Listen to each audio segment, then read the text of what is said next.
আজকে কয়দিন ধরে উড়ানে অনেক ময়লা হয়েছে, প্যাক খাদায়। উড়ানটা ধুইতে আইসি, পানি নষ্ট করতে দেয় না। একটু পর আয়া এত পানি নষ্ট করিস না, পানি কেটা কিনবো, তোর টেদা পানি কিনবে। আমিও সেরকমই, আমার ম্যাডামটা আমি কাজে লাগাই দিচ্ছি যে তুই দো। তো আমার ম্যাডাম ওইদিকে দইতেছে, ওরে তো আর দেখানো যাবো না। আর আমি এদিক দিয়ে এসে ভিডিও বানাইতেছি। কি করবো, একটু পরে মোটরটা বন্ধ করে দেয়। একটু পরে আইসা মনে হয় 10 বার মোটরটা বন্ধ করছে। আর এই যে আমার মূলা গাছ অনেক সুন্দর ফুল দিচ্ছে। আমার ম্যাডাম একটু আগে উড়াই পালাই দিতে চাইছিল, আমি উড়াইতে দিই নেই, গাইকে দিচ্ছি। তো অলরেডি উড়াম 10 আসে, একদিক দিয়ে একটু আনে রয়েছে, বাড়িতে 10।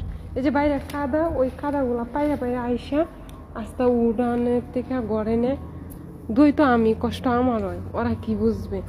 এই জায়গাগুলো পাক্কা করলে কিন্তু এত ঝামেলা হয় না। কি একটা অবস্থাতে বাংলাদেশে যেরকম কাদা হয় এরকম কাদা হয়ে গেছে।